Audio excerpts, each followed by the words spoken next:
আসসালামু আলাইকুম ভিউয়ার্স, আশা করি সবাই ভালো আছেন। তো নতুন একটি ভিডিওতে সবাইকে স্বাগতম। তো আজকের ভিডিওতে দেখতে পাচ্ছেন যে ব্যাকগ্রাউন্ড ইরেজার টুল, আপনি আপনার ছবির ব্যাকগ্রাউন্ড কিভাবে রিমুভ করতে পারবেন ফটোশপের মাধ্যমে। তো আজকে কিন্তু একটি ফাটাফাটি ভিডিও হবে, কারণ হচ্ছে আমি দেখাবো যে আপনি যে কোনো ছবির ব্যাকগ্রাউন্ডটা কিভাবে চেঞ্জ করতে পারেন। আর এটা কিন্তু আমাদের সবারই এসেনশিয়াল, মানে খুবই গুরুত্বপূর্ণ প্রয়োজনীয় একটি ভিডিও, যে এটি আমাদের সবারই কিন্তু কম বেশি প্রয়োজন হয় বা লাগে। তো সেটি দেখাবো যে কিভাবে আপনি যে কোনো ছবির ব্যাকগ্রাউন্ড পরিবর্তন করতে পারেন। তো আমি কয়েকটি আপনাকে প্র্যাকটিক্যাল করে দেখাবো, কাজ করে দেখাবো কয়েকটি। চলুন কথা না বাড়িয়ে আমাদের মূল ভিডিও শুরু করি।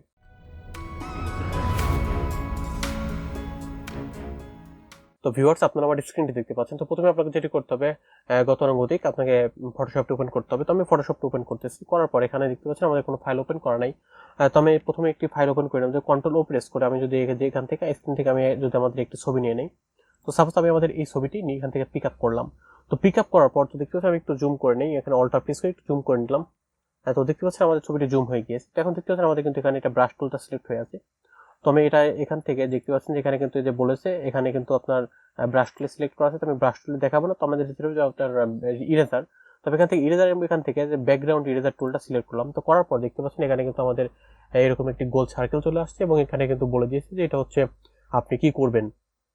তো আমাদের আজকে যেহেতু হচ্ছে আপনার এই ছবি থেকে আমরা ব্যাকগ্রাউন্ডটা রিমুভ করব। তো ছবির ব্যাকগ্রাউন্ডটা রিমুভ করার জন্য আমাদের কিন্তু মানে আর কিছুই করতে হবে না, জাস্ট এখানে ব্যাকগ্রাউন্ড ইরেজার টুলটা সিলেক্ট করেছি। কারণ আমি দেখুন এখান থেকে দিই, তো দেখতে পাচ্ছেন আমাদের কিন্তু ব্যাকগ্রাউন্ডটা অটোমেটিক হারিয়ে যাচ্ছে। তো এখানে কিন্তু অনেকগুলো অপশন আছে, ডিসকন্টিনিউয়াস, কন্টিনিউয়াস, ফাইন্ড ইট। তো আপনি এখান থেকে যদি কন্টিনিউয়াস সিলেক্ট করেন সমস্যা হবে না। তো আপনি কন্টিনিউয়াসলি আপনার এটা কিন্তু সবগুলো ডিলিট হয়ে যাবে। দেখতে পাচ্ছেন আমাদের কিন্তু সবগুলা ব্যাকগ্রাউন্ডটা ডিলিট হয়ে যাচ্ছে, এটা কিন্তু ট্রান্সপারেন্ট চলে আসছে। তো এখান থেকে কিন্তু আপনি এভাবে চাইলে এটা আপনার এই ব্যাকগ্রাউন্ডগুলো রিমুভ করতে পারবেন। তো আপনি এখান থেকে একটু টলারেন্স কম দিলে আপনার ব্যাকগ্রাউন্ডটা টলারেন্স দেখতে পাচ্ছেন এখানে তো 100% আছে। তো 100% যদি আপনি একটু কমাই দেন, তো এখান থেকে কিন্তু আপনি 100% কমাই দেন, তাহলে কিন্তু আপনার একটা ব্যাকগ্রাউন্ডটা রিমুভ একটু কম হবে। এই দেখতে পাচ্ছেন যে একটু সাফা সাফাটা বের হচ্ছে।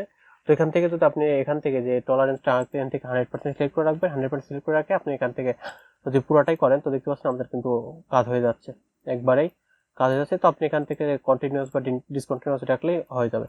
সেখান থেকে তো আপনি চাইলে এইভাবে আপনার ডিলিট করে নিতে পারবেন। তো আমি আসলে এই ছবিটা একটু সময় নিয়ে করব। তো ভিউয়ার্স, দেখতে পাচ্ছেন আমাদের কিন্তু ব্যাকগ্রাউন্ডটা রিমুভ করে ফেলেছি। তো এখন যদি আমি যে এই ছবিটা যদি সেভ করি, তবে এখান থেকে ফাইলে যাবো, ফাইলে যাওয়ার পর এক্সপোর্টে যাবো, এক্সপোর্টে যাওয়ার পর দেখতে পাচ্ছেন আমাদের বলছে এক্সপোর্ট অ্যাজ। তো এক্সপোর্ট অ্যাজ থেকে এখানে কিন্তু আপনাকে জেপিজি দিলে হবে না, এখানে আপনাকে পিএনজি দিতে হবে। আমি এখান থেকে জাস্ট ফরম্যাট থেকে জেপিজি থেকে পিএনজি দিয়ে দিলাম। তো পিএনজি দিয়ে দেওয়ার পর দেখতে আমাদের কিন্তু এটা ব্যাকগ্রাউন্ড ট্রান্সপারেন্ট হয়ে যাচ্ছে। তো তারপর দেখছেন এখানে বলে দিচ্ছে ট্রান্সপারেন্সি। তো এখান থেকে যদি আপনি এখানে এক্সপোর্ট করেন, তো এক্সপোর্ট করে আপনি আসলে এই ফাইলটি কোথায় রাখবেন।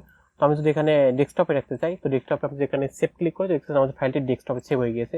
তো আমরা এখন ডেস্কটপে চলে যাই। তো ডেস্কটপে আসার পর দেখতে পাচ্ছেন আমাদের কিন্তু এই ছবিটি এখান থেকে চলে আসছে, যেটা হচ্ছে ট্রান্সপারেন্ট কালার। তো এভাবে কিন্তু আপনি করতে পারবেন। তো আমি যদি আপনাদের আরো কয়েকটি দেখাই, তো আমি এখান থেকে যদি কন্ট্রোল ও প্রেস করি, যদি নতুন একটি ফাইল নেই, তো আমি যদি এখান থেকে আপনার এখান থেকে যদি আমি নতুন একটি ছবি নেই, তো দেখতে পাচ্ছেন আমাদের যদি এই ছবিটি নেই, তো এই ছবিটি নিলে দেখতে পাচ্ছেন এখানে কিন্তু একটি ব্রিজ আছে। তো এটা আমরা যদি এখন রিমুভ করতে চাই, তবে এখান থেকে জাস্ট কোনো গতানুগতিক এই ব্যাকগ্রাউন্ড ইরেজার করে যাবো, যাওয়ার পর যাবে যে এখান থেকে এটা পুরোটাই এভাবে সিলেক্ট করে দেবো।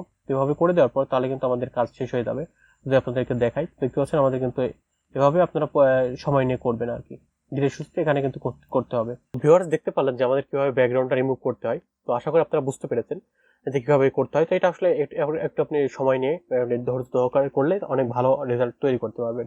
তো আপনি কিন্তু চাইলে যে কোনো কিছুরই আপনি ব্যাকগ্রাউন্ডটা রিমুভ করতে পারবেন। তো আপনি চাইলে এই ক্যারেক্টার এইভাবে আপনি সেম একই রকম ভাবে আপনি কিন্তু চাইলে ব্যাকগ্রাউন্ডটা রিমুভ করতে পারবেন। তো আপনি এটা আসলে সময় নিয়ে আপনাকে ধীরে ধীরে করতে হবে। তো ভিউয়ার্স, এই ছিল হচ্ছে আপনার আজকের ভিডিওতে কিভাবে আপনি যে কোনো ছবির ব্যাকগ্রাউন্ডটা রিমুভ করবেন।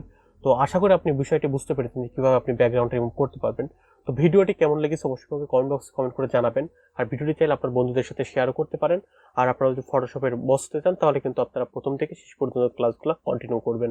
তো এই ছিল হচ্ছে আজকের মতো। তো পরবর্তী ভিডিও দেখার জন্য সবাইকে আমন্ত্রণ রইল। তো সবাই ভালো থাকবেন, সুস্থ থাকবেন সেই প্রত্যাশায় আজকের মতো এখানেই বিদায় নিচ্ছি। আল্লাহ হাফেজ।